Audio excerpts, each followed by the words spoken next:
wheelchair property. We're style churching with y'all tonight. That's what we doing. 5512 Maple Apartment K. Down in the low, in the daddy. This how we had church. I ain't talking about none of that praise and worship. I'm talking about testimony. Here's with Noah Johnson. Old school for you.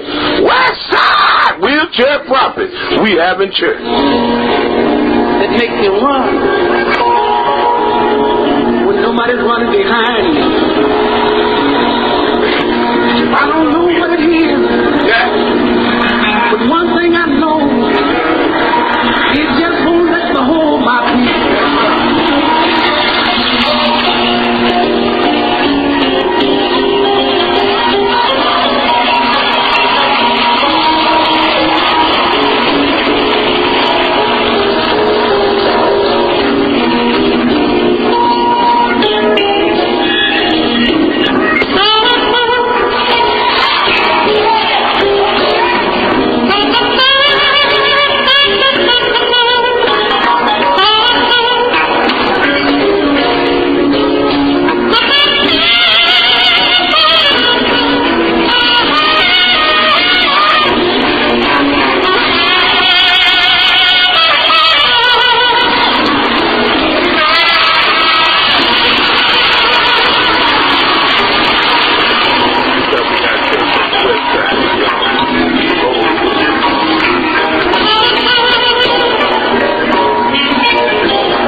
the word tribulator because we suffer tribulation. And, you know, I heard you say yesterday that you were troubled, it's difficult, and you're a human being and you're a woman. And I heard Lily say, her mama needs to clear her mind. Listen, if your mind is overloaded, it's because you're not allowing the mind of Christ to handle this. And sometimes the mind of Christ handles the situation without even making commentary. You know, he was quiet before Pilate when Pilate was punishing him and oppressing him and persecuting him. And then Pilate asked him the question, do you answer me? Don't you know I had a power to set you free to take your life? You know what Jesus said, my dear friend. He said, you would have no power at all if it was not allowed to manage power by my Father in heaven. I paraphrase that because it needs to be understood. That no man can do anything without the sovereign God of the universe is allowing it. The Bible declares that God causes the sun to shine on the just and the unjust as well, and the rain to rain upon them as well. It's called elemental grace. It's grace given that's undeserved. It's God upholding his own covenant with everybody going the other way, because he's not a man that he should lie. And he told Eve that if you are satisfied with your message, press 1 to listen to your message. Press 2 to erase and re-record. Press 3. To send your message with normal delivery, press 1. To send your message with urgent delivery, press 2. Thank you. Your message has been sent. Goodbye. The wheelchair prophet, I sent this message.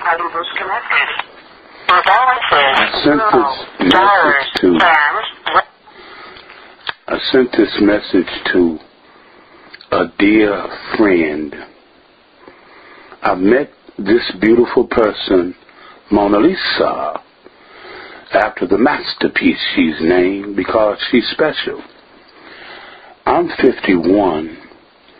I met her when I was 22, a young pastor at 4263 West Dr. Martin Luther King, right at Pendleton and Dr. King, where Pendleton starts all the way over and comes all the way through over to, it starts at Ball and turns into Pendleton, and it starts all the way over at Forest Park, or even a little further over in Forest Park. I apologize. It goes all the way over to down there on the bottom end of Barnes and Clayton Avenue down there. I ain't talking about the Clayton Avenue out there by the Esquire. I'm talking about Clayton down in the city. Now, and it stops at Dr. King. And right there on the west side, anybody out there on the west side know where I'm at right now? Right there at Dr. King in Pendleton sits a little chop suey restaurant, and right next to it is a little storefront. And I opened that storefront in 1982. Sister Mona stayed around the corner, her and her children. At the time, she had 4. She gathered 2 more, and finally she had 6. But that's my friend, y'all. Yes, I pastored, and she was a member of the church. But you know what? I didn't pastor like most of these fake, stunting, overlording pastors that acclaim people, claim the power of God, claim directive power over a grown person, especially pastors getting all in your marriage, and now they like to get in your bedroom. Hello? But I was a pastor that led, and when I say led, that word has to be understood, because that's a powerful little 3-letter word, led. But it has to be understood in the perspective that leading is the sense of procuring the responsibility of God to say yes to His will and demonstrate that will to first your family. See, It's a shame when preachers are out preaching and they family wrecking shop. Now, I know the sins of the father is not upon the son, neither the son sin upon the father. But there is some sense of responsibility that must be demonstrated by those who allege to have a relationship with Christ and to be a leader. And the reason why the kids don't listen to their parents or listen to their pastor, and I use the kids as a metaphorical term, please apply it where needed for yourself, is because they see mama saying one thing and doing another. I'm going to keep it old school down south country real for you, West Helena, Arkansas real. If you are a parent and you're demanding and you are authoritative and you're giving directives and you are alleging insubordination and corporal punishment for your children, while you alleging them to have such a high standard of moral capacity, you bankrupt. You ain't got none. So children don't trust you. They don't listen to you. Another reason why pastors and children and parents have a congruency of energy is because the same trust that a child has in its parent, a member should have in their pastor or leader. And that's because they know that Jesus didn't just talk about the one that left the 99. He got his rod up, secured the sheep that he had, and he went in and found the lost sheep. See, when you put a demo down, people will feel you. When you show it, like you from Missouri, people will feel you.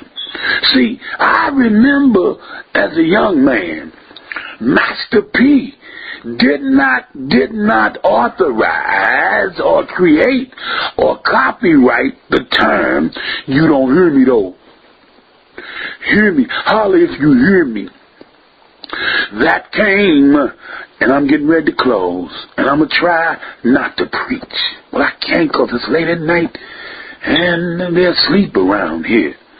But it came in the 70s that I remember, and even before, when Charles Smith of Dallas, Texas, one of the greatest evangelists known to man, he's dead now, he come preaching, and then when he really get at it, and he felt like he was all alone, he would holler out, y'all don't hear me, can you say yeah, y'all don't hear me, and what y'all don't hear me though is, it's a truth that can't be denied, and y'all don't feel me, you don't know what I'm talking about, but when you walk like Jesus walked, and you do what Jesus did, and you put the demo down, it's not what you're saying, it's what you do. Can you say well? Can you say yeah? Somebody said that a picture's worth 1,000 words. Can you say yeah? But Jesus said, you don't have to believe my words, just believe my words. If any man take up his cross and follow me, he shall have eternal life. You don't hear me? And then Jesus said, greater love hath no man than this, that a man lay down his life. You gotta walk it. You just can't talk it. You gotta show it. You just can't know it. Somebody gotta see it, and they just can't believe it, cause it's real. Somebody said it's real. It's real. Jesus is real to me. Oh Lord, he gives me the victory. Can you say yeah? Do anybody know that name that's above every name? Can you say yeah? He came along and he showed it's nothing to love those that love you, but can you kiss the man and hug him and call him friend when you know he's giving you the kiss of betrayal and the kiss of death? Jesus put it down. Yes, he did. He put it down for me. I'm so glad that on the west side in 1975 I stood before the God of the universe, and I said, Lord, you see, I didn't know. I had been religiousized. I had been trained in